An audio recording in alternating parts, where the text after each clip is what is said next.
Olá, boa noite a todos. Vocês estão conseguindo me ouvir? Estão me ouvindo bem? Sim, Perfeito. Eu sou a Kedma, sou tutora da Uniaberta. Vou acompanhar um pouquinho da aula de vocês e fazer a apresentação do professor João Branco, tá?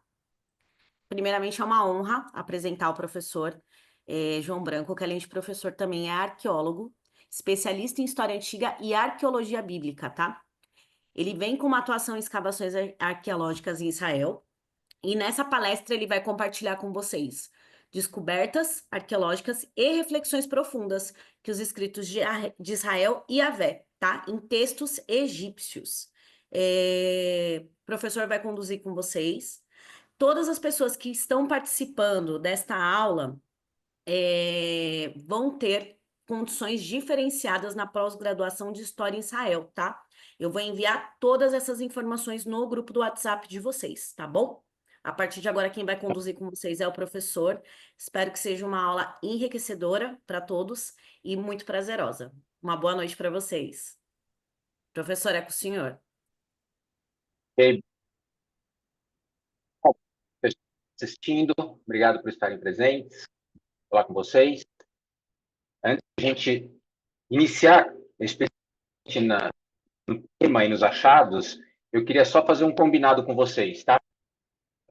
Havendo dúvidas, algumas curiosidades, sugestões, comentário, a gente vai deixar um tempo no final da aula, tá? Para vocês fazerem à vontade, a não ser que seja alguma coisa assim muito específica, vocês façam um sinal aí com a mão visual, assim, uma parada, tiro alguma dúvida, às vezes muito específica, é mais para que a gente consiga passar todo o tema, de repente alguém tem que sair e acaba não pegando tudo, mas vocês fiquem à vontade. Uma coisa que eu vou pedir para vocês, enquanto vocês não estão falando, não estão falando, vocês puderem deixar o microfone de vocês ligados, só para não ter interferência, tá bom?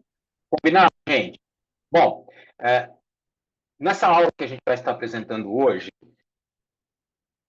eu vou essa, tá?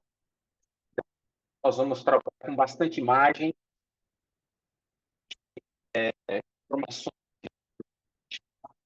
porque é quase impossível a gente falar de arqueologia, história, e vai mexer um pouco de geografia, se a gente não tiver recurso visual, de imagens, de fotos e tantas outras possibilidades à mão, tá? Por aqui, tá aqui, vamos lá? Tá carregando, pronto. Bom, o tema da nossa aula especificamente são escritos egípcios antigos que têm explicitamente as palavras Israel e Yahvé, ou esse tetragrama, que é a representação escrita, não falada, né? A gente sabe que o povo de Israel, os judeus, não falam essa palavra, né? Que é a representação do Deus deles, tá bom? Esses escritos são antigos, encontrados no Egito, serão dois que nós vamos apresentar, que são, assim, considerados verdadeiros testemunhos. Não é só achado arqueológico, mas são verdadeiros testemunhos históricos extremamente importantes para a arqueologia, para a história, para a geografia, por trazer todo um conhecimento de um contexto geopolítico, de um contexto temporal, relacional da região que nós vamos ver, e também muito utilizado nas questões religiosas e teológicas, tanto pelos israelenses, pelo judaísmo, quanto pelos cristãos que usam a Bíblia como um todo, as narrativas bíblicas. Nós vamos fazer algumas conexões um pouco mais profundas e a gente vai trazer isso. E eu espero que vocês gostem, com certeza, e até que vocês possam depois despertar o desejo de ver um pouco mais sobre isso, tá bom? Para que a gente possa ver a potência dos assuntos que são trazidos desses poucos textos, eu quero aqui trazer só um pano de fundo, background, mais ou menos geopolítico, contextual, para que a gente possa entender, a hora que a gente entrar nesses achados, isso possa ficar fácil para a gente poder trabalhar com eles, tá bom? Então, a primeira coisa que eu queria trabalhar com vocês é uma questão geográfica, né? Se a gente parar para pensar, né, aqui é o nosso querido Brasil, tá? Europa, desculpa, África, Europa, Ásia, e essa região avermelhada é o chamado Oriente Médio, tá? Que hoje ele é composto por esses países, né? Israel, a Jordânia, a gente sabe bem, tá? E o Egito, que está aqui e faz fronteira com Israel.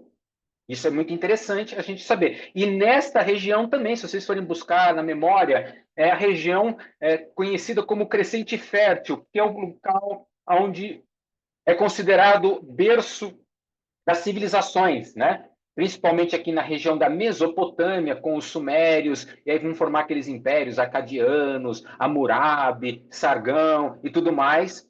O Egito, que ali, concomitantemente no tempo, surgiu civilizações, o Império Egípcio, e no meio do caminho você tem ali a terra antiga, chamada Terra de Canaã.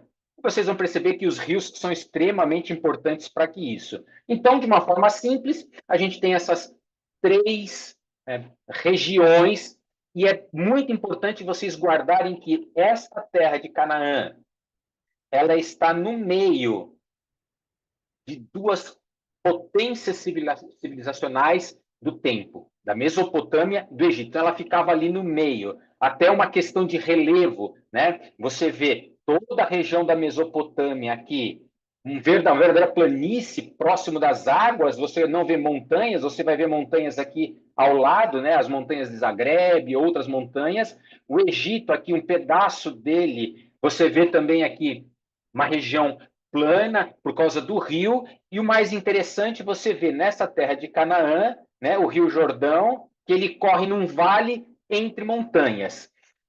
Claramente a gente vê uma questão tanto geográfica quanto característica diferente entre a região de Canaã e do Egito. E aqui uma conexão rápida sobre a narrativa bíblica, né? Se você vai ler ali num livro chamado Deuteronômio, né? Mostra exatamente isso. A narrativa diz que a terra onde esse povo iria em Canaã era diferente da terra do Egito. E aí falava sobre a questão de agricultura ser diferente, porque no Egito o que se regava, você conseguia com o pé, né, regar, enquanto que nessa terra de Canaã seria diferente e seria dependente das chuvas que se viria, né, mostrando uma diferença de relevo. E eu queria trazer isso para vocês, porque de alguma forma isso vai fazer sentido mais para frente.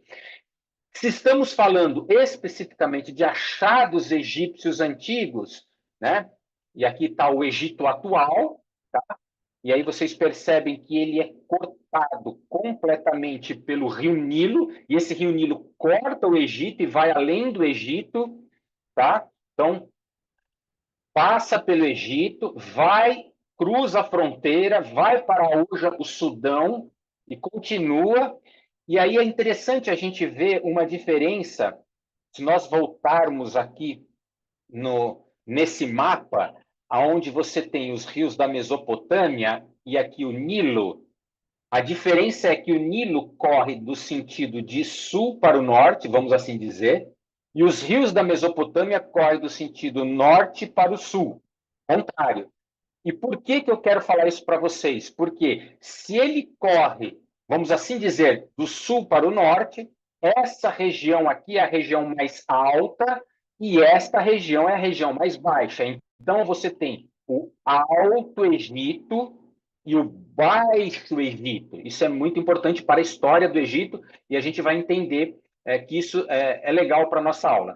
Você tem, então, esse Egito com esse rio Nilo cortado, e foi exatamente ao redor desse rio Nilo que surgiu há milênios pequenos grupos de povos que foram vivendo, pequenas tribos, ao longo disso, foram formando tribos do Alto Egito, tribos do Baixo Egito, eu estou usando Baixo e Alto aqui, mas naquela época não se chamava Baixo Egito, mas da região mais alta à região mais baixa, e ali por volta do ano 3000, mais ou menos, isso começou a crescer de um modo que esses dois grupos começaram a se interagir e futuramente formar, então, o que seria esse Egito.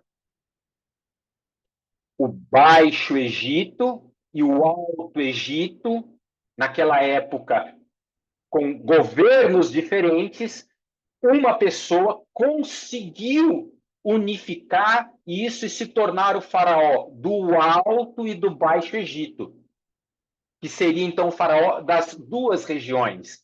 E é muito importante porque o Egito, com o passar do tempo, ele chega em alguns momentos a ficar dividido, principalmente essa região do Alto Egito.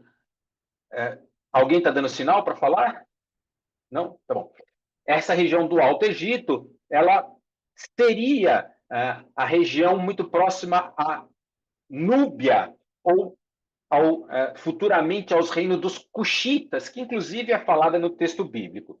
Essas duas localizações vão se unir, vão começar a formar um local só, e juntamente nesse mesmo período de tempo é que surge essa escrita, começa a se desenvolver essa escrita, que para a gente parece desenhos, hieroglifos, no Egito. Já ali naquela época, você vê claramente o uso dessa escrita, por exemplo, em descrições desses, vamos assim dizer, novos faraós, primeiros faraós. Você vê que, inicialmente, ela era colocada dentro de uma coisa retangular, por exemplo, como esse, que é a titulação real do rei serpente da chamada primeira dinastia. Nós já vamos ver isso, mas é os primeiros faraós que existiram. Ali, próximo do ano 2920, já se fazia o uso dessas figuras, né? Aí você vê aqui o falcão, a serpente, ou seja, o uso dessa técnica de escrita já vem junto com o berço da formação desse Egito antigo. E isso vai ser usado muito, muito pelo Egito. Muito, por todo o tempo. E eles não vão apenas usar para descrever o faraó. Essa escrita e essa forma de escrever, principalmente em baixo relevo, vai ser utilizado como uma forma de propaganda muito grande. E até certo ponto, eles não vão apenas usar os escritos, mas vão fazer, vamos assim dizer, fotografias em baixo relevo, mostrando. Se vocês observarem bem, aqui nós temos pessoas que estão amarradas e ligadas entre si. Então, a gente já vê um uso militar, propagandício, e aí são provavelmente, e você vai olhar que são pessoas de nacionalidades diferentes pelas características em que são mostrados, que estão ali sendo povos que foram conquistados e levados. Então, essa escrita vai se desenvolver e vai ser muito usada para diversas coisas. E depois vai ser usada nos papiros, que são esses papéis antigos que eram feitos, né, com as folhas dos papiros. E até o ponto que ficou muito conhecido, né? Esse aqui está o hieroglifo da famosa Cleópatra, tá? Ele está deitado, muitas das vezes ele é colocado deitado ou de pé. O mais interessante é que isso é milenar. 3.000 anos atrás, 3.000 anos antes de Cristo, então nós estamos falando com 5.000 anos atrás, isso estava se desenvolvendo, mas por incrível que pareça, o ser humano só conseguiu entender o que estava escrito ali quando uma pedra em 3 idiomas foi encontrada. A pedra de Roseta, que estava num idioma hieroglifo, no demótico, que é um idioma egípcio mais moderno, tá? E quando eu falo mais moderno, é ali também antes da Era Comum, antes da Era Cristã, e o grego. E aí Champollion conseguiu finalmente traduzir, e aí a gente consegue, então, ler ou traduzir esses hieroglifos. Então, são aproximadamente 130 anos, no máximo, que a gente tem aí de conhecimento dessa escrita, e por isso que escritos egípcios antigos eles estão em constante alteração, ou novas interpretações, ou novas informações surgem por causa disso, porque vão se avaliando, né, essa escrita antiga e morta, tá, para poder saber. Então, nós falamos que o Egito, Baixo Egito e Alto Egito se uniu, e a partir daí começou-se essa história desse Egito. O Egito, quando se conta a história, ele é dividido em quadrados de história, vamos assim dizer, porque isso, fontes antigas, tá? Principalmente desse escritor Maneton, que escreveu ali pelo ano 290 antes da Era Comum, antes de Cristo, um texto chamado A Egiptiaca, porque foi pedido, na época dos reis ptolomaicos, contar a história do Egito. E ele dividiu a história do Egito, até aquele período dele, que estaria mais ou menos aqui no fim, em pedaços. E esses pedaços são chamados dinastias. Isso é muito importante, tá? A gente aqui no Brasil divide, né? Período do Império, período da República. Os períodos no Egito, você tem o tempo ali, 1.600, 2.000 anos antes de Cristo, mas eles são divididos pelas dinastias. E você tem as três primeiras dinastias, um período inicial daquela junção. E a partir da quarta dinastia, sim, aquilo está muito forte, aquela união, e você tem a quarta, a quinta, a sexta, e isso vem períodos de reino, períodos intermediários, reino antigo, período intermediário, reino médio, período intermediário, reino novo. E isso vai correndo até a última dinastia, que é considerada, alguns nem consideram que é a dinastia 31, que é a dinastia quando o Império Persa invade, conquista o Egito, e aí você tem faraós que já não são mais faraós egípcios ou dinásticos, mas o Egito deixou de existir e se tornou parte do Império Persa, então você tem os imperadores persas como faraós. E aí, então, é a chamada última dinastia, porque depois veio os ptolomaicos e tudo mais, tá? Essa divisão, tá? Império Antigo, Império Médio, ela é feita hoje, historicamente, para que a gente possa quadricular essa história, tá? E eu queria que vocês apenas guardassem, o que nós vamos trabalhar hoje é num período específico, Império, tá? Que vai ali entre a 18ª, 19ª, 20ª dinastia. É aqui que nós vamos hoje nos ter, tá? Chamado Império Nono. Principalmente na primeira dinastia desse império e na segunda dinastia, que é chamada a 18ª e a 19ª dinastia. A 18ª foi a primeira dinastia desse Império Novo, quando um faraó chamado Amon expulsou os chamados Ixos, que estavam no norte, dividiram o Egito e voltou a trazer unidade ao Egito. E por que eu quero trabalhar? E eu quero já pedir para vocês, a partir de agora, observar alguns nomes, tá? Eu sei que, por enquanto, a gente está passando algumas informações técnicas, mas a partir de agora vocês vão começar a entender o porquê que eu tive que falar tudo isso. Guardem esse primeiro nome, Amenhotep III, oitava dinastia, e guardem aqui Merneptah, a 10ª dinastia. Porque são escritos desses dois faraós que nós vamos trabalhar hoje. E sabe o que é mais interessante?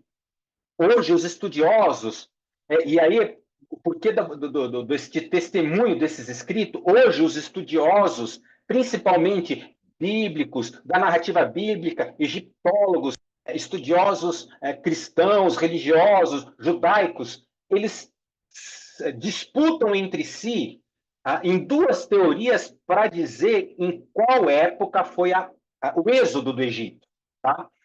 Alguns dizem, porque no texto bíblico a gente tem muito pouca informação, não tem nome de faraó, isso era objetivamente motivado, tá? Principalmente naquela época, não se nomeava faraó, apesar de ter o nome, mas não se falava, usava faraó o termo, tá? Então, dentre os estudiosos, existe a turma que nega absolutamente essa narrativa bíblica do Êxodo, é algo basicamente fantasiosa, mas os estudiosos que aceitam, e é uma grande parte, eles rivalizam entre duas posições. Uns que dizem que o Êxodo aconteceu no período entre 1400 e 440 a.C., e vão usar dois textos bíblicos, nós não vamos entrar nisso, não é é importante eu passar essa informação para vocês. Tá? Usando dois textos bíblicos, tá? Numa contagem de tempo. Outros já vão dizer que foi lá no 13, usando principalmente o texto bíblico que cita o nome de um faraó, não do faraó, mas cidades de Pi-Ramsés. Tá? E o mais interessante é que, se você fala dessa dimensão temporal mais antiga, você está falando da 18ª dinastia. E se você fala 10, está falando da 19ª dinastia. Justamente em que nós vamos trabalhar hoje com esses testemunhos que vocês vão ver que são fantásticos e muito feitas próximas das prováveis datas, porque um dos testemunhos que é esse achado é relacionado diretamente com Amenhotep, que seria ali segunda ou terceira geração, neto, bisneto dos prováveis faraós do Êxodo, para quem está nessa dimensão temporal. Já Mineptah, da 19ª dinastia, seria o filho de Ramsés, que é aquele que é citado como as cidades de Pi-Ramsés. Ou seja, os escritos que vamos ver hoje estão no centro, no foco de importância de um acontecimento que é justamente o acontecimento do êxodo, da saída do Egito, e mais do que isso, vem mostrar informações de como a coisa estava acontecendo. Então, guardem bem, Amenhotep III, tá? Que é da 18ª dinastia, e Meneptah, da 19ª dinastia. Tá? Assim, uma vez exposto essa informação, vamos partir então desses achados, que é o objeto da nossa aula. O primeiro achado, ele se chama, popularmente, ele é chamado como inscrição Soleb. Por que inscrição Soleb? Tá? É um escrito, um baixo relevo, tá? Daqueles que a gente viu que são desenhados, encontrados num templo que fica na região de Soleb. Templo construído pelo faraó Amenhotep III. Eu sei que as palavras são chatas, mas este faraó, 19ª dinastia, que, se vocês perceberem, e eu vou adiantar para vocês, ele é, digamos, vô do famoso Tutankhamon, tá? Então, o neto dele ficou famoso de forma hollywoodiana, mas ele, e principalmente antecessor deles, os Tutmoses, eram mais conhecidos. Ele construiu um templo nessa região de Soleb, ali pelo ano 1390 a.C., século XIV a.C., num templo dedicado ao deus Amon, fez colunas nesses templos, grandes colunas, e nessas colunas, tá? Conta aqui mais ou menos uma visão, esse é o grande. E nessas colunas eles desenhavam, mais ou menos dá para ver, tá? Eles desenhavam, eles faziam desenhos para passar informações. E aí que nós encontramos uma dessas colunas, se você olhar uma visão baixo relevo do templo, esse local específico aqui, onde você tem um jogo de 12 colunas, especificamente nessa coluna número 4, da sala 4, então ela é chamada coluna 44, que é esta coluna, tá? Que a gente colocou aqui. Tem, em volta da coluna, você tem inscrições. E que inscrições que são essas? Ele fez o quê? Ele pediu para ser escrito nesses pilares listas de inimigos, de pessoas que ele derrotou, de subjugados, de pessoas que ele derrotou, uma propaganda militar muito forte. Era natural do egípcio. E quando ele fazia essa propaganda, ele colocava de forma muito absoluta, até exagerada. A gente sabe que muitas das vezes fake news, muitas das vezes o Egito nunca perdeu uma guerra, quando tinha essas declarações, principalmente vinculadas direto ao faraó, porque isso foi feito pelos escribas do faraó no templo que o faraó pediu para construir. E essa é a inscrição Soleb que a gente vai ver hoje. Você vê aqui ela, tá mais destruída, e aqui você tem uma representação dela. Bonito, interessante, mas o que traz nessa inscrição? Essa inscrição, as 4 inscrições que estão em volta da coluna, e cada uma dessa inscrição conta a história, mostra o nome de um inimigo e uma figura relacionada, como se tivesse amarrado, derrotado, e aqui a descrição ou dizer quem é esse inimigo. Exatamente isso aqui. Cada um, tá? Isso é uma transcrição. E é justamente nesta daqui que tem essa imagem que vem escrito, então, aquilo que é conhecido como uma das mais antigas inscrições que fala sobre Yahvé, sobre esse Deus. De uma forma, vamos assim dizer, aportuguesada, a gente pode dizer que o que está escrito aqui se chama Ka, Shashu, vou falar Yahvé, ou Yahuá, tá? Que hoje é considerada uma das mais antigas inscrições que traz o termo Yahvé. Pelo fato de você já ter aí a divindade de Yahvé escrita, já é algo extremamente indicativo, um testemunho extremamente forte. Nós estamos falando isso do século 14 a.C., provavelmente o período de saída do Egito, daqueles que consideram essa data, e já se tem o nome dessa divindade que nunca se foi falada no Egito. E se nós buscarmos a interpretação, e aqui é aquilo que nós mais queremos trazer nessa aula, o que se traduz não apenas ao pé da letra. E por que eu digo isso? No próximo achado isso vai ser mais interessante. Quando se escreve, quer se passar uma mensagem. E muitas das vezes nós temos que ler não apenas de forma seca, mas tentar buscar todas as ferramentas, tudo aquilo que quer se dizer, tudo aquilo que quer se falar através daquele texto, e principalmente de uma forma hieroglifa, com desenhos. Tá? Então, novamente, pegando, a gente vai um pouco mais técnica, 3 termos. O primeiro termo, esse tá, ele normalmente vai fazer uma referência geográfica relacionada a esse outro termo. Ou seja, a terra, o termo é a terra de Xaxu. Então, a terra de Xaxu, e normalmente aqui deveria se estar a localidade, essa terra de Xaxu. E o que é esse termo Xaxu? Ele é um termo genérico, ele não é especificamente um grupo de pessoas. Ele significa, basicamente, o idioma egípcio, a escrita egípcia antiga, ela era muito rica, diferenciar os grupos, se era cidade, se era uma tribo, se era um grupo nômade, se era beduíno, se era uma grande cidade. Eles tinham essa riqueza. E esse termo Xaxu, ele normalmente um grupo tribal, confederação tribal, ou um beduíno, mas de uma forma bem ao pé da letra, seria pessoas que vagam, andam, perambulam a pé.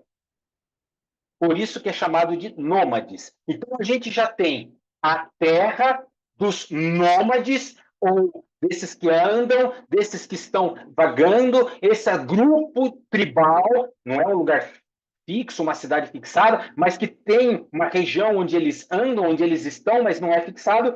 Por isso que eu estou dizendo. Então, seriam a terra desses Xaxus, desses grupos, dessa confederação de tribo, e aí deveria vir a localização, a terra dos que andam em Edom.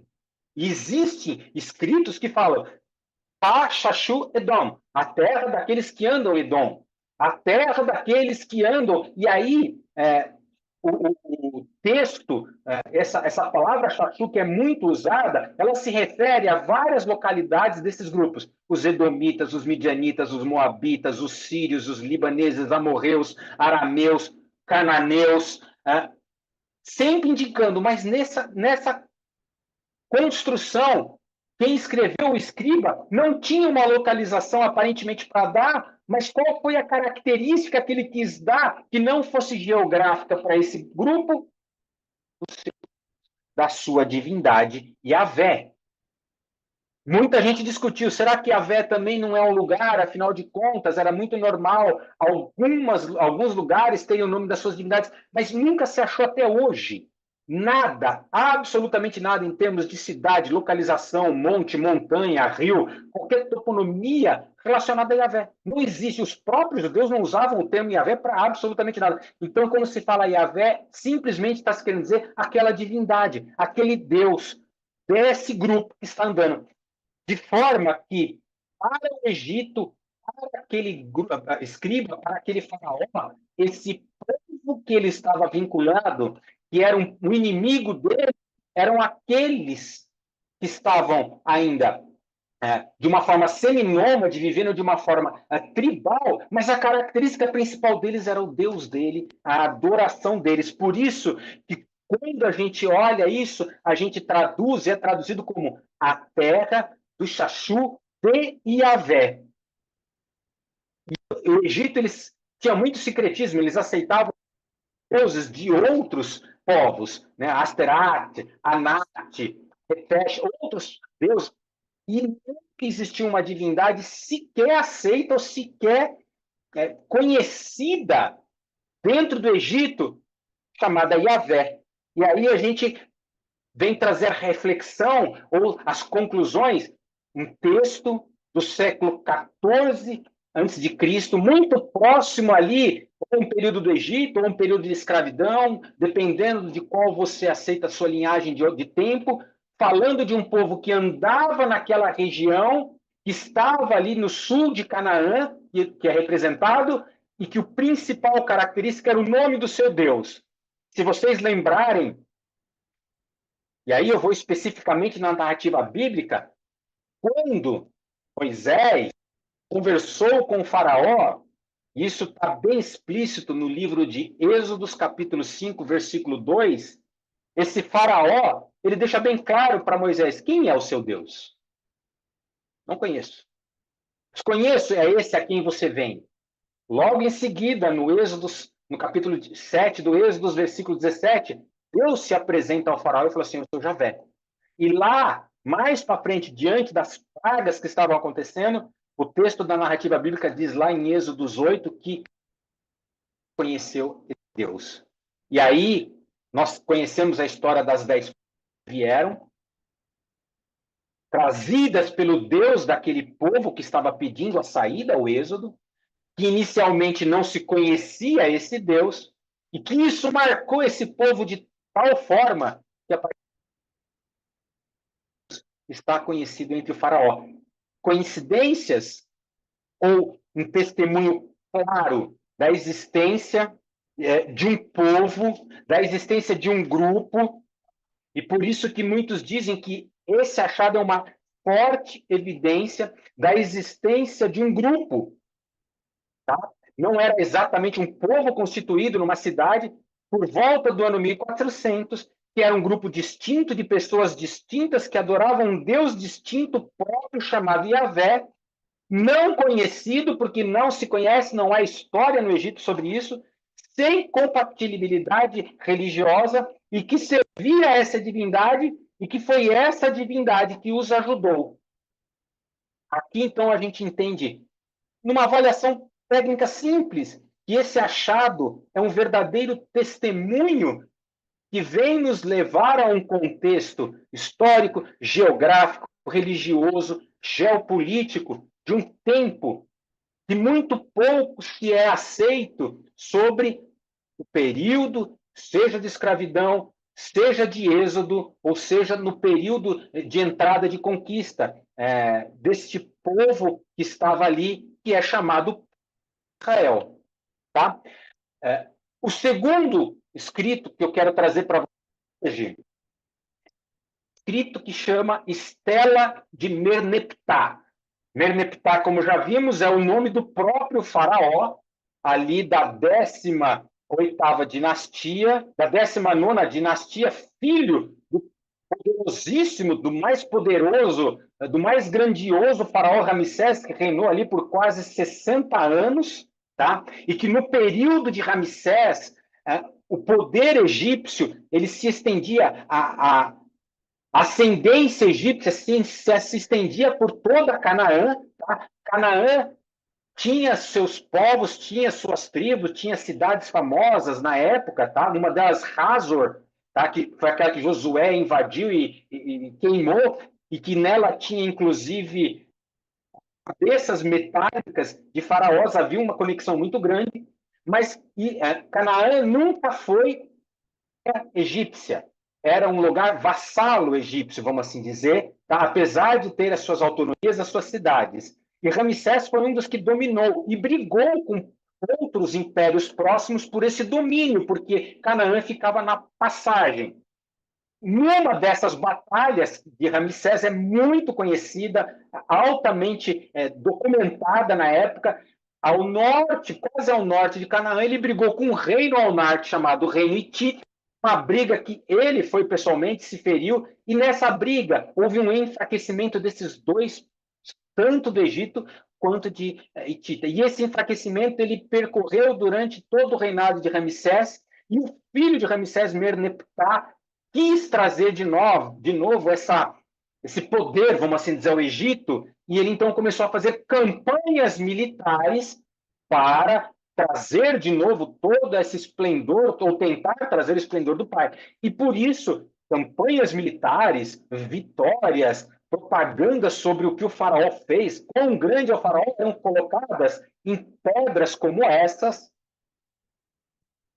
2 metros de altura, esculpidas, contando os feitos, todas as coisas daquele faraó, uma verdadeira propaganda, mostrando para quem entrasse no local onde estava essa pedra, tudo aquilo que aquele faraó fez. E é nessa pedra, nas tuas 3 últimas linhas, que vem escrito algum desse Merneptah em Canaã. A maioria é feitos militares, vitórias, grandiosidades, que vai falar sobre esse faraó em outros locais. Mas aqui no fim, aqui embaixo, tem algumas inscrições relacionadas ali a Canaã, tá? Em hieroglifo traduzido mais ou menos, tá? Lá embaixo, tá? E o que está escrito nessas 3 últimas linhas, que são 3, 4 últimas linhas que são tão interessantes? Eu vou trazer uma tradução em português, tá? Tem alguns termos aqui que eu uso 2 termos às vezes, porque é difícil você fazer uma, tá? Mas mais ou menos diz assim: os líderes estão prostrados dizendo paz. Guardem uma informação, essa palavra paz em hieroglifo. Ela está escrito numa escrita cananeia muito parecida com o hebraico, tá? Em que vem escrito 3 letras, que seria S e M. Para quem gosta um pouco de idiomas, você vai saber que, principalmente o hebreu, as línguas cananeias não tinham as vogais, então eram 3 consoantes que eram a base, e aí no cananeu é considerado que essa palavra seria shalom, muito próxima do shalom, a paz, em hebraico. Então, os líderes estão prostrados dizendo paz. Ninguém levanta a cabeça entre os 9 arcos. 9 arcos seria uma região geográfica muito grande, pegando ali toda Canaã e um pouquinho mais para cima, então, mostrando que tudo que estava acontecendo nessa região, os líderes estavam prostrados. Ninguém levanta a cabeça. A Líbia, região, está capturada, desolada. Hati, aquele povo mais ao norte que brigou com Ramsés, está pacificado. E aí começa. Canaã está despojado de tudo que é ruim. Asquelon, a cidade. Vocês lembrarem as 5 cidades lá dos filisteus, uma delas é Asquelon. Existe hoje a cidade moderna de Asquelon. Asquelon foi levada. Gezer, uma outra cidade muito famosa, vínculos com Salomão, tá? Você tem ali construções feitas por Salomão, uma cidade antiga, importantíssima. Yeronã, essa é uma grande dúvida, sabe de que cidade é essa? Uma cidade grande que hoje ainda ninguém conhece. Não se tem muita informação, nem muita possibilidade de aceitar onde fica. Mas essa cidade, ela foi destruída de forma que parece que nunca existiu. E aí vem o termo Israel é aniquilado, destruído, e a sua semente já não é. sua semente foi estéril. E aí ele volta a escrever Canaã, e aí ele usa um outro termo, o Ru para Canaã, porque você tinha mais de um termo em egípcio para Canaã, se torna viúva por isso que Egito fez nessa região. E aí, grande ápice da escrita, todas as terras estão em paz. Aqueles que saíram contra, né, que ele queria novamente subjugar Canaã, todos que saíram subjugados estão subjugados pelo rei do Alto e, ou seja, Merneptah estava dizendo, eu sou o rei completo do Egito, o Egito está totalmente unificado, eu sou esse poderoso rei, e eu consegui trazer paz a todas as terras, líderes se prostam a mim. Realmente é uma propaganda militar absurdamente grande de um rei e um faraó muito orgulhoso e um pouco de fake news, um exagero muito grande. E ele, então, a primeira vez que isso foi traduzido, né, final do século XIX, quando ela foi achada, o que se pensavam? Uma campanha militar onde Merneptah lutou contra 3 cidades, Israel, que não era uma cidade, contra esse grupo. 3 cidades importantes e esse grupo. Tá? Esse grupo Israel, é difícil dar zoom, mas é só para a gente ter uma noção, há mais ou menos assim é escrito, e se a gente for de uma forma mais específica, desenhando, é assim que está escrito. E aqui eu quero só fazer uma curiosidade. Se vocês olharem, né, todos estão olhando, vocês estão olhando para a direita. Então, isso significa que você vai ter que ler à esquerda. Porque, como é que você se lê? Da direita para a esquerda ou da esquerda para a direita? Não se sabia, era possível dos dois lados, diferente do hebraico. Aqui, uma das formas de você saber é você mostrar para onde que está olhando as figuras, tá? Então, para onde olha, ela está dizendo, ó, você começa a ler daqui para cá. E esse termo, então, você tem aqui discriminado, que se chama Israel, ele é escrito em 2 partes. Eu fiz aqui essa divisão, tá com cores, tá? As partes. Essa parte primeira, em vermelho, é onde está escrito.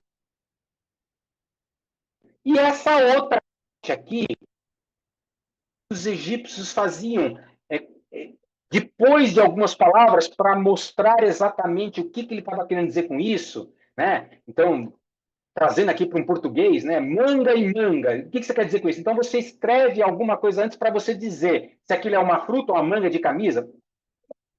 Simplória, tá? Mas é chamado de um determinativo, que vai dar determinação, vai explicitar um pouco melhor sobre o termo que está falando, tá? E aqui, no próprio texto escrito, então você tem, voltando, nesse determinativo você tem 3 negocinhos, um cajado e 2 pessoas. E o que representa isso? Isso representa que este povo, esse Israel, ainda era um grupo que estava se formando, que não tinham cidades muradas. Nos outros termos, você vê isso, né, uma coroinha, né, mas isso representa muralhas, local específico daquele grupo. Então, esse grupo, texto, a Líbia, está dizendo bem claro, um local, uma cidade bem estabelecida, um lugar fechado, enquanto que para Israel o determinativo é isso, estrangeiros e inimigos, pessoas, e não se diz que era uma cidade absoluta construída, mas um grupo, um povo, uma federação de tribos, que é o que hoje é mais aceito, que está ali no local, que está no local, que está assentado ali, mas ainda não tem cidades fixas, cidades muradas. E se a gente for lembrar de Israel, é mais ou menos que era como ele funcionava em Canaã, né? As tribos estavam ali colocadas, algumas ainda em trânsito. Se você lembrar bem, a tribo de Dan saiu de uma região, foi lá para o norte, para outra região. Eles ainda estavam conquistando, eles estavam ainda colonizando a região. Tinha cidades como Jerusalém, por exemplo, uma cidade murada que não foi conquistada. Ela ficou ali sob os domínios de jebuseus, por anos, até que Davi, o rei, que aí se formou o reino, veio e trouxe uma configuração para esse grupo, um estado para a coisa. Até então, não. Tribos que perambulavam, que brigavam com os inimigos. E isso vem trazer uma característica muito interessante. Mais do que isso, se você buscar, então, nessa palavra Israel, na frase em que você tem Israel é aniquilado e desolado, trazendo aqui essa frase agora da esquerda à direita, essa palavra Israel aqui, colocou agora os símbolos, mas se a gente for colocar em termos transcritos, tá? É mais ou menos assim que se transcreveria aquilo que está escrito, né? Que Israel é aniquilado, desolado, não é, tá? Ou seja, nos próprios hieroglifos, né? Então Israel, né? Então está destruído, é semente e um negativo, não. E essa inscrição, esse último hieroglifo, muitas das vezes foi largado, foi deixado, e ele tem uma importância muito grande, porque esse F, vamos assim dizer, pela regra que hoje se diz, ele representava, ou ele indicava que esse grupo ao qual estava sendo eliminado, ele tinha uma característica, que esse nome aqui dado a esse grupo era o nome dado a esse grupo, porque esse grupo acreditava que ele tinha a descendência de uma pessoa com esse nome. Assim, tá? Então dizia, ó, esse nome é vinculado porque esse grupo está relacionado, esse nome está relacionado a um descendente que eles acreditam. E isso daí é muito importante, porque quando você vai olhar a história de Israel, a palavra Israel, ela vem de um descendente, vem de um ascendente, de um homem, Jacó, chamado Israel. E aí você começa a perceber que esse pequeno escrito, apenas escrito Israel, vai trazendo muito, muito mais informações que estão se trazendo todo esse contexto no qual está inserido. Mas o principal, que veio aí há alguns 20, 15 anos atrás, quando egiptólogos, filólogos, epigráficos, gente que conhece muito essa língua muito antiga, né, egípcia e hieroglifos, que tem estudado, tem aprendido como essa língua funciona, porque até então era uma tradução se escrever bem, são interpretações que vêm através dessas ilustrações.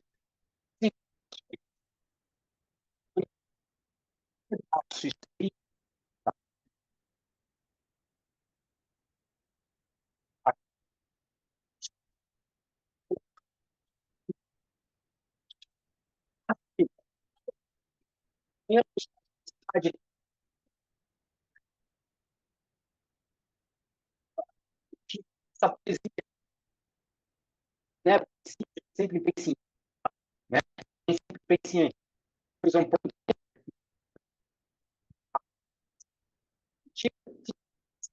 disso trazido, que se é ele luzes que iluminam as informações. É, uma coisa do símbolo,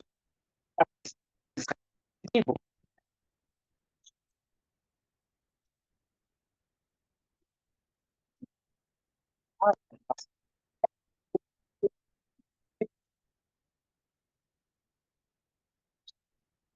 entre muita gente encontrei em último ali, tudo estudou, era muito mais funda, tinha muitas questões. Vocês, vocês têm poesia, muita liberdade, não necessariamente ela é sequência de certas características, de certas de construir na brasileira, todo mundo lembra, Ipiranga, as margens clássicas, o heróico cobrado redundante. Vocês sabem quem é o sujeito de ouvir? A gente vocês, o sujeito que eu vi do Ipiranga, vocês ao viram do redundante.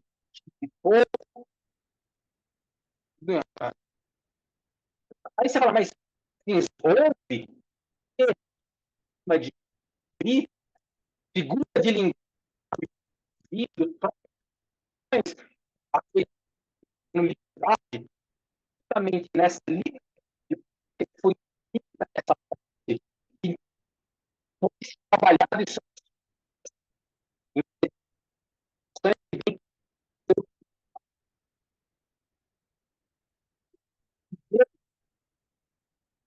existe antigatismo usar no hebraico você e o princípio ele tem dos filhos e botar de e consequência. Às vezes existe paralelismo que você aumenta, aí você vai usar o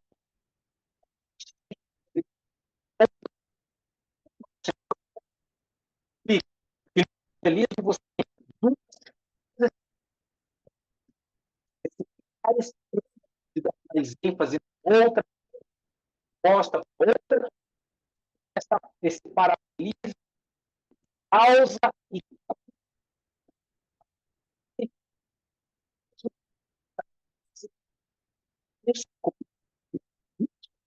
os estudantes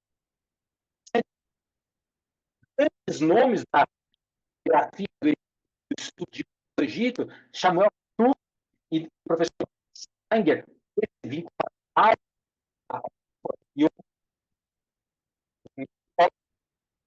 muito conhecido, muito, inclusive, aula do uma 15, 20 anos atrás, trazido, estudando em outro chão, que eu vou apresentar agora para vocês, estão trazendo novas informações. Onde você usa isso?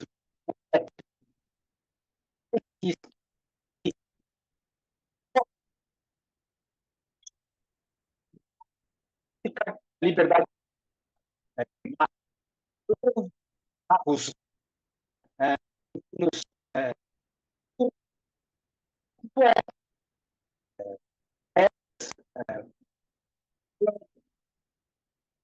escreve como é.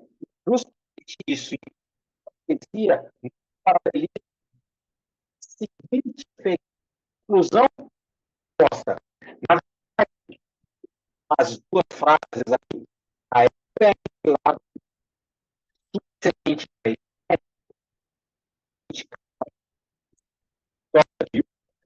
tendo um paraíso consequência, ou seja, das coisas.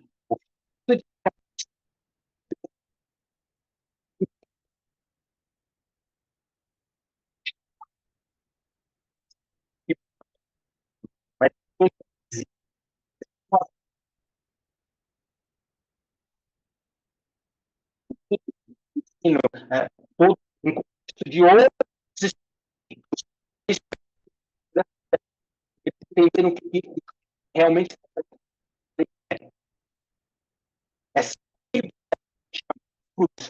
tribo em região então será da região Aí,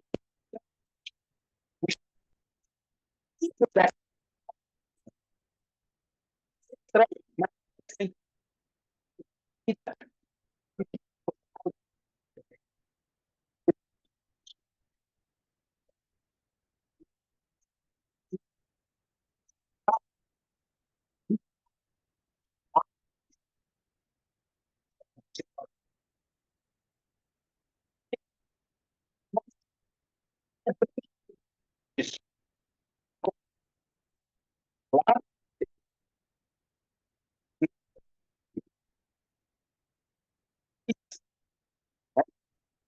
ele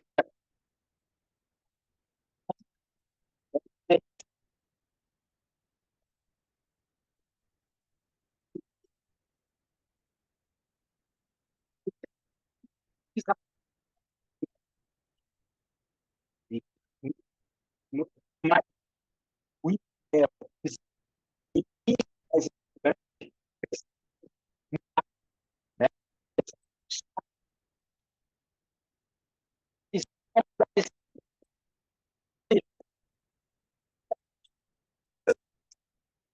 É que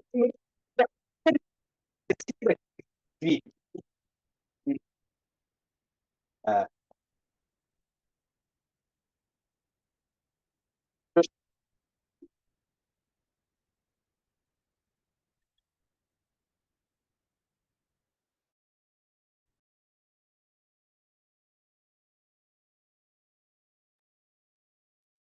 Pessoal, vocês estão me ouvindo? Agora sim, Alô? não dá para acompanhar. Faz Tava tempo que vocês muito, estão me ouvindo? tava cortando muito, falhando o áudio, cortando muito. Tá. Aonde vocês pararam de me ouvir para eu voltar? Está Mais na ou menos. frente, Oi? bem lá na frente, tava muito ruim. Não dava para ouvir nada, tava cortando tudo. Agora vocês estão me ouvindo? Agora sim. Tá. Mais ou menos aonde que começou a cortar, pessoal? Só para mim eu volto, não tem problema nenhum. Ah, Mas Faz um tempinho já. faz um tempinho, caramba, eu só vi agora faz uns 5 minutos a mensagem de vocês. Bom, eu vou voltar um pouco. Vocês chegaram a ver essa parte que eu falei da Estela, sim, tá? sim. A explicação que eu dei sobre essa questão da letra F. Alguém pode me ajudar? Sim, mais ou menos. É, começou a cortar daí. Tá bom. Então eu vou voltar aqui, gente. Desculpa, alguma coisa aconteceu aqui com o meu sistema de som. Então vamos lá. Eu vou voltar. Essa letra F, tá? Como eu disse para vocês, ela representa, pela regra egípcia, indica que o grupo a qual ele está fazendo referência era um grupo que vinha de uma origem, de um nome, de uma descendência de alguém com o mesmo nome que esse grupo era descrito. Então, Israel era um grupo que tinha a sua origem, a sua descendência de uma pessoa com esse mesmo nome, e esse grupo acreditava nisso. E a gente vê claramente isso na narrativa bíblica, que Jacó era chamado de Israel, e por isso a gente tem esse nome desse grupo, Israel, e vê Egito mesmo usando essa forma e nomeando Israel dessa forma, tá? Mas assim, mais do que isso, essa informação que está nesse texto que mostra, né? Vocês chegaram a entender sobre esse assunto, sobre Israel ser uma conferência tribal? Deu para entender isso? Não, aí começou a cortar daí. Tá. Então, Aí. mais do que isso, quando você olha para essa imagem, desse escrito, na qual está escrito o nome de Israel, e aqui do lado um desenho que é um determinativo, o que ele vai qualificar esse nome Israel, ele vai dizer um pouco mais sobre isso para dar clareza. Esse desenho aqui, ele vem mostrar que esse Israel é um grupo tribal, diferente do que se aparece quando você tem essa imagem, como você tem aqui, que é uma muralha, que é uma cidade murada, que é um grupo estabelecido, que está fixado, é um inimigo murado numa cidade. Israel ele era considerado um grupo tribal que estava na região, que não tinha delimitado completamente toda a sua geografia, não tinha uma fronteira geográfica, estava ali espalhado. Então, quando você, por exemplo, vai ler, e aqui está em um outro idioma, tá em inglês, mas é só para mostrar um pouco do desenho. Quando esse texto vai trazer a cidade de Asquelão, Gezer e Ahanu, você vê que está usando esse símbolo, ou seja, cidades muradas, nós conquistamos, nós ganhamos, nós batalhamos, nós vencemos, mas cidades muradas, estabelecidas. Mas Israel não, o símbolo que está colocado em Israel é esse símbolo de um grupo que está ali, ainda não tem uma geografia estabelecida completamente, uma conferência tribal, que vive em tendas. E o que muitos, quando liam, que fizeram essas primeiras traduções, eles diziam, então, esse faraó, ele lutou contra 3 cidades e esse grupo de Israel. Tá? Mostrando como se essas 3 cidades muradas fossem os mais importantes. Tá? Mas, na verdade, né, o que os estudos recentes têm falado? Que esse escrito, esse texto que eu mostrei para vocês escrito, aí, dessa façanha militar de Merneptah, ele foi escrito em poesia, ele foi escrito em estilo poético. E quando a gente fala em estilo poético, é com todas as características poéticas, da liberdade poética, de poder fazer alguns tipos de devaneios, né? Alguns tipos de coisas diferentes, trocar lugares, não tem uma sequência temporal exata, as coisas não seguem uma ordem exata. E aí eu usei, e vou usar novamente aqui, o exemplo do nosso hino nacional. Ouviram do Ipiranga as margens plácidas, de um povo heróico, um brado retumbante. Eu pergunto para vocês, quem ouviu? Quem ouviram? Não sei se algum dia vocês se perguntaram ou estudaram sobre isso, mas hoje o que se sabe dessa poesia que é o nosso hino é que as margens plácidas ouviram do Ipiranga. Margens ouvem é uma liberdade poética.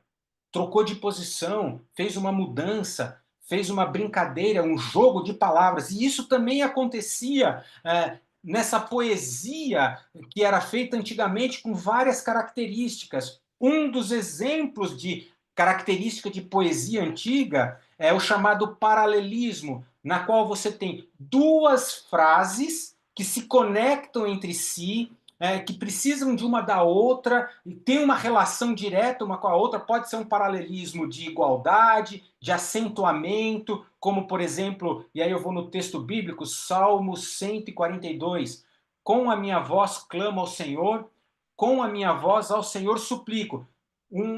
Você está tendo uma gradação mais, ele está reforçando, mas existe também um paralelismo chamado paralelismo de causa e efeito, onde uma frase representa uma causa e a frase seguinte representa um efeito dessa primeira frase. Um exemplo bíblico, em Ezequiel 18:2. Os pais comeram uvas verdes e os dentes dos filhos se embotaram. Ou seja, a causa dos dentes dos filhos se embotarem foi porque os pais comeram uvas verdes. É um paralelismo de causa e consequência.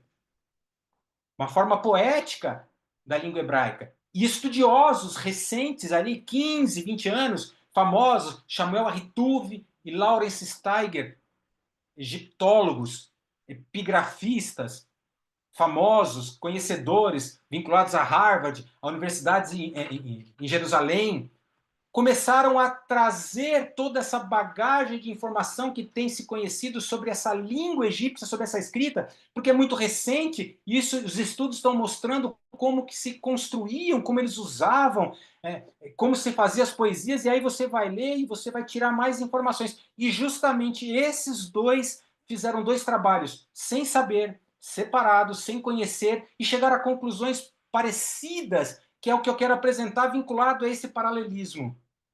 Olhando para a escrita de Merneptah em hieroglifo, aquela frase, Israel é aniquilado, desolado, sua semente não é estéril, é uma causa para Canaã se tornou viúva, uma consequência. Como assim? E aí entra a questão da poesia, aí entra a questão dessa liberdade poética que era usada nesse escrito. Esta parte está dizendo que esse Israel, esse grupo que aparentemente entendia ser pequeno, que foi desolado, e aí por estudos sintáticos da palavra Israel, masculino, feminino, ele é o líder, o ascendente dessa terra, o chefe desse local, um patriarca, e aí a questão poética maior, o esposo, o marido, e Canaã, a terra a qual ele tem essa ascendência, seria a sua esposa. Pode parecer estranho, mas é essa a interpretação que tem se trazido quando se usa essa poesia. E aí, o fato desse esposo, desse patriarca, desse que está dominando, que está ali tomando conta da terra, ser esposo e estar sem semente estéril, faz uma consequência, se torna Canaã viúva. A terra fica viúva, porque o seu ascendente, o seu patriarca, o seu esposo está desolado, está aniquilado. E aí muda-se muito o entendimento, que é o que traz a grande informação. Não mais o texto está mostrando que esse Merneptah, que fez essa maravilhosa campanha militar, trazendo paz e união a todas as terras, né? Uma coisa grandiosíssima, e está mostrando então uma ascensão, um crescimento nessa poesia. Começa com a cidade de Asquelão, de Gezer, Yonahan, e aí o ápice dessa campanha militar, o topo, né? O mais seria então com esse Israel, esse esposo, que é o, vamos assim dizer, talvez o grande problema que estava acontecendo ali em Canaã. Ele então foi aniquilado, deixou de ter semente, e então Canaã ficou viúva por causa dele. Isso vem mostrar que esse Israel não era apenas, apesar de ser classificado como uma conferência tribal, e isso biblicamente está certo, porque com a conquista, com a tomada e com o assentamento de Israel em Canaã, você vai perceber que, na verdade, demorou-se anos até que se formar um reino ali com Saul e com Davi, mas até então eram tribos que estavam ali colonizando a região e muitas vezes mudando de lugar, como a própria tribo de Dan, que foi para o norte. Josué mesmo tem um momento que ele fala que eles ainda vivem em tendas, ou seja, mesmo Israel ali ocupando, às vezes na nossa cabeça a gente pensa que ele ocupou toda a região, cercou, é tudo nosso, mas eles espalhados em um espaço grande, estavam conquistando. Tinha cidades como a própria cidade de Jerusalém, que só foi conquistada com Davi, os jebuseus viviam nela. Ou seja, apesar dessa conquista, Israel ainda tinha que colonizar, então você tinha esse estilo ainda meio não completamente fixo, e vizinhos dominando, aquela briga tribal entre as próprias tribos de Israel. Às vezes havia problemas, a tribo de Benjamim quase foi exterminada pelos próprios outras tribos, né? Momento em que a Débora, a juíza, foi brigar com Hazor lá em cima, teve tribos que não quis ajudar, então você percebe que por isso que esse termo conferência tribal, com algumas características, né, parecidas cultural, mas já uma divisão norte e sul estabelecida culturalmente. Por isso, então, a gente entende o porquê desse termo, que não tem ali aquela muralha, né, mas tribos, conferência tribal é atribuída para Israel, mas isso não estava diminuindo, mas muito mostrando a característica desse povo, desse nome, não era uma cidade, mas desse grupo. Mas mais do que isso, ele era então o grande problema que deveria ser aniquilado, e a sua semente deveria não ser mais, não ter mais nada. Então o texto está dizendo que mataram-se homens, mulheres, tudo, não tem mais para frente, e a terra ficou viúva. E por isso a gente conseguiu paz. É o que diz o texto. Exagerado, um clichê, vamos assim dizer. Mas aí que está a grande informação. Século XIII, um texto de primeira, escrito pelo próprio escriba, do próprio faraó Meneptah, filho de Ramsés. Ou seja, não é uma cópia de uma cópia de uma cópia, é original, mostrando o que esse faraó via deste povo, que estava ali, desse grupo tribal, que então e o que ele fez, e o que ele queria, e como esse grupo representava, o que esse grupo representava. E aí, se a gente unir novamente com aquele primeiro achado, vem falar de um povo que estava em trânsito, provavelmente ou ainda no deserto, ou chegando na Terra Prometida. Era um povo xaxu, né? Nômade, um seminômade, vagando, não tinha local específico, não estava definitivamente, mas que o principal era que esse povo tinha um Deus diferenciado, distinto, um desconhecido de forma total. Agora esse povo já não é mais um povo que vaga, já não é mais um xaxu. Isso nós estamos falando depois, porque essa Stella Meneptah vem depois. Já não era mais esse xaxu, não era esse povo que vagava, já era algo que estava mais assentado, dominando uma terra. E mais do que isso, paremos para pensar. O grande faraó Meneptah considerava, em todo o seu esplendor faraônico, em toda a sua prepotência faraônica, em todo o seu poder faraônico, esse grupo, Israel, considerava como um dos inimigos importantes, de tal forma que ele precisou colocar numa estela para fazer uma propaganda militar, de tal forma que foi ele que deveria, esse povo que dominava Canaã, a ponto de ele gerar essa questão da Canaã estar viúva. Fica claro por esses dois achados que o simplesmente da palavra, simples uso da palavra ali, Javé ou Israel, por si só, já são testemunhos inegáveis sobre essa história toda. Impossível você virar, hoje em dia não se comenta mais que ali é Israel, que aqui é Javé, os grandes nomes têm falado, Javé é uma divindade, não é um local, mas já não se questiona mais. Mas ficava sendo assim, fala de Israel, mas é um grupo, fala de Yahvé, mas de repente é só um povinho ali, e a gente começa a ver que, na verdade, apesar de não termos hoje plaquinhas dizendo aqui passou no deserto, aqui esteve Josué, aqui esteve Moisés, aqui foi fincado estacas para o tabernáculo, alguns nomes bíblicos que não se sabe localização, então muita gente fala assim, não crê no Êxodo, e aí é uma coisa interessante, quando se fala em tribo, povos xaxus, tribos não definidas, que viviam ali nessa região Edom, Moabita, sul de Canaã, ou mais para cima, que viviam em tendas, e entenda que Israel era um povo de tendas. A gente brinca na arqueologia que é impossível de a gente seguir a história deles, porque a gente não consegue escavar tenda. Tenda é uma coisa que não dura tempo. Olha, eu já escavei caverna, já escavei solo, já escavei metros para baixo, nunca. A coisa mais difícil que a gente tem a achar é tenda, o que a gente acha é cerâmica, então é muito impossível você conseguir achar as tendas, por isso que quase não se tem informação no deserto onde Israel passou, ou até dos próprios edomitas, moabitas, midianitas, muita informação, povos que viviam em tenda, até questões árabes. Por quê? Porque não se consegue traçar completamente essa história.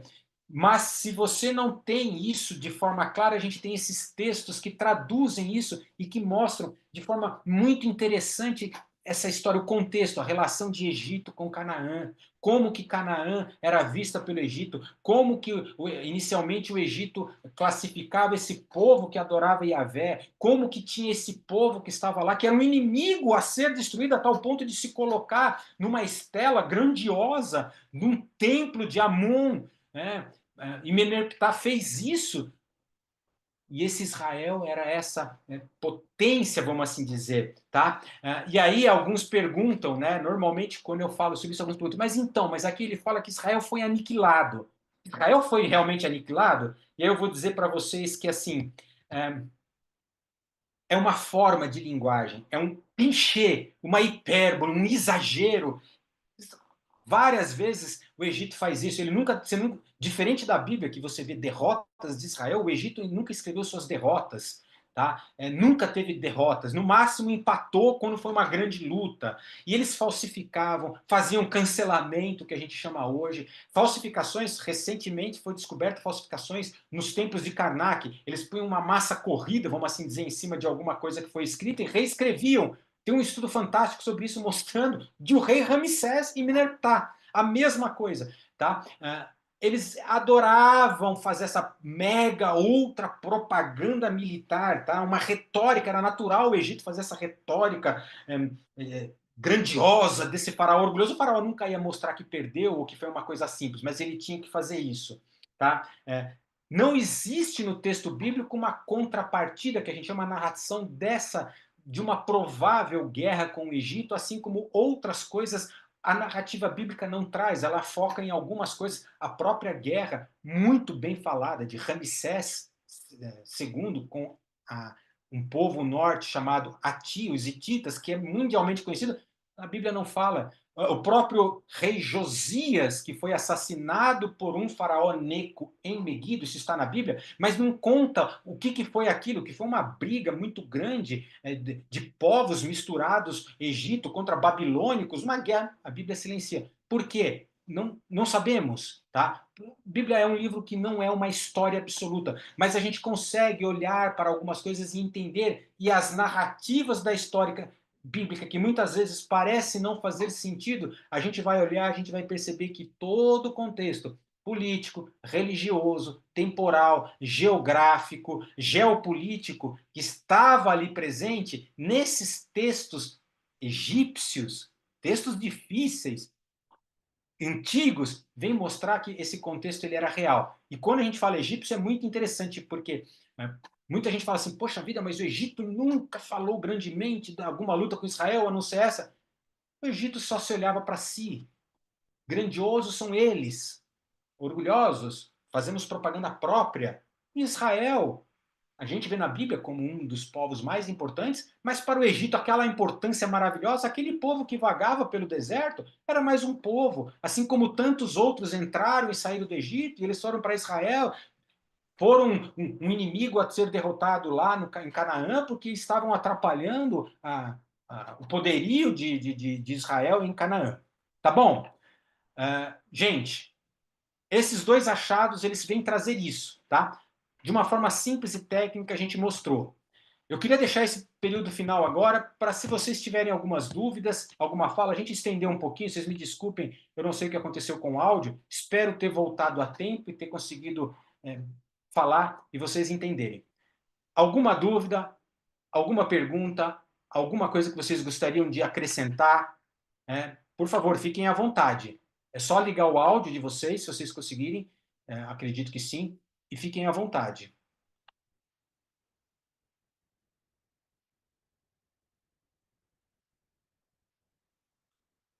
Bom, se vocês não têm dúvidas, se não há, tá, qualquer tipo de questionamentos ou dúvidas, eu vou encerrar por aqui, tá? Agradeço a presença de vocês. Oi, pode falar? Olá, professor, tudo bom? Boa Tudo. noite. Boa noite, quem Bom, fala? aqui é Paula Fernanda. Olá, É, bom, pode falar. bom, eu queria aproveitar do momento, não sei se a mim seria permitido, porque eu estava aqui achando assim incrível a sua apresentação. Eu realmente Obrigado. gostaria de parabenizá-lo, porque ficou extremamente clara, né, a Obrigado. sua apresentação e é de uma grande contribuição, principalmente na área acadêmica, né? Sim, E sim. sem sombra de dúvidas, e assim, eu sou uma grande admiradora do seu trabalho, Obrigado. até aqui me apresentando brevemente, porque eu sei que o tempo é curto, né? Eu sou historiadora, teóloga e arqueóloga também, como o senhor, e Legal, hoje bacana. eu sou a principal pesquisadora na área dos estudos judaicos da UFPE, que é a Universidade Federal de Pernambuco. E Uau, parabéns. eu tenho feito contribuições, né, nos estudos judaicos, principalmente no que diz respeito à arqueologia histórica, né? Muito bacana. Meus últimos trabalhos dizem respeito, eu não sei se o senhor conhece, à primeira sinagoga das Américas, a Kahal Sur Israel. Lá em Recife, Isso, exatamente, porque eu sou de fantástico. Pernambuco. Então, E daí eu tive... se você me permite fazer dois comentários rápidos, me desculpa cortar, porque eu gosto Não, demais. tranquilo, pode ficar à Você já vontade. deve conhecer, né, os os judeus brasileiros que fundaram Nova York, né? Sim, isso, Era de judeus, sim, lá. exatamente. Isaac Judeus Aboab, sertanejo. Isaac Aboab da Fonseca, um dos Isso, grandes exatamente. rabinos ali da sinagoga, muito. Esse é um assunto, posso te falar? Me desculpa, mas é um assunto. Fico com inveja de você ser de Recife, porque é um assunto que eu cheguei a estudar um pouco a vida de Isaac Aboab da Fonseca, né? É, Uhum. é um assunto fantástico. Parabéns, gosto demais, Muito muito legal. obrigada. Não sei Parabéns. se o senhor chegou a conhecer, eu sou discípula da grande doutora Tânia Newman Kaufmann, que ela era responsável pelos estudos judaicos daqui de Pernambuco. Não sei se você conhece, acredito que não, né? Olha, pelo sobrenome, eu me lembro de alguma coisa que eu li. Aqui como eu sou de São Paulo, tá? A gente tem aqui Entendi, uma grande outra historiadora, Schwartzman, que é da USP, né? Que é entendi. vinculada aqui, um grupo de estudos na PUC, tá? Que é um pessoal realmente, né, judeus, tá? Mas o nome não me é desconhecido justamente para quando eu estudei um pouco exatamente essa sinagoga que eu acho fantástica a história. Para os amigos que estão ouvindo, os alunos, olha, é uma coisa muito legal, viu? Se um dia se interessarem, conversem com a Paula, é muito bacana essa história. O Brasil, né? Nisso. Com certeza, uma contribuição valiosíssima. E eu gostaria também de aproveitar do momento, se me fosse permitido, de, assim, se o senhor puder deixar o seu contato, porque eu gostaria de fazer um convite ao senhor Tá para bom. que, quando fosse possível, o senhor tivesse um tempo, pudesse fazer essa mesma explanação ou algo parecido para a nossa Universidade Federal de Pernambuco. Seria extremamente, assim, uma Legal, contribuição muito valiosa. bacana. Pessoal, deixa eu falar assim, hoje foi assim, não foi tão técnico, tá? Assim, muito técnico, então a Paula talvez vai entender quando eu quero dizer com isso. Esses dois Uhum. achados, eles são altamente estudados no mundo, porque, né, vocês imaginam, o conteúdo deles tem muitas interpretações possíveis que está sendo trazida. Obviamente, eu trouxe essa porque ela tem muita conexão com o nosso conteúdo aqui na Uniaberta, para aqueles que fazem o curso de pós-graduação com ênfase no mundo bíblico, ou para até aqueles que viram ali aquele pequeno curso que a Uniaberta me pediu, de umas 10 aulas, sobre alguns achados, sempre com conexão Israel, bíblica. Né? Então, eu trouxe essa interpretação que é grande, que é usada muito, né? Eu tenho aulas, eu tive recentemente aula com o aluno de uns professores que fez uma dessas interpretações e que vem trazer. Tecnicamente, tem muita coisa para se falar. Eu fiquei com um pouco de receio. Eu agradeço a Paula por dizer que foi tranquilo, porque realmente, assim, às vezes eu tenho um pouco medo do tecnicismo, né? Mas, legal. Eu vou fazer o seguinte, Paula, eu vou passar meu contato. Talvez você consiga pela Uniaberta, ou se não, eu vou deixar aqui, deixa eu ver se eu consigo escrever aqui na tela para vocês, tá? Normalmente eu não faço, mas vou te pedir um favor. Você consegue entrar em contato com a secretaria da Uniaberta, Paula? Professor, eu acredito que sim, se eles puderem, eu não sei se eles estão aí, Não, não, para não, deixar aqui. no chat, Tá, eu vou não sei se escrever aqui no seria chat, eu vou possível. escrever aqui um e-mail para você. Vai para vocês. Pronto, tá ótimo. Só um tico, espera um minutinho só. Eu só preciso, como eu estou fazendo essa questão de compartilhamento de tela, um minutinho só. Gente. Sim, eu coloco aqui no chat. Alguém gostaria de fazer, enquanto eu vou colocando aqui no chat, alguém gostaria mais? Igor, acho que levantou a mão aqui, você pode falar? Tá me ouvindo? Oi, pode falar, Igor. Boa noite, na paz, tudo bem? Boa noite, você. Obrigado pela presença. Isso. Então, eu tive dificuldade de acompanhar a reunião aqui, que deu um blackout aqui no meu bairro. Aí Nossa, eu, aí eu queria saber se a aula vai estar disponível para poder estar assistindo novamente, como é que vai ser?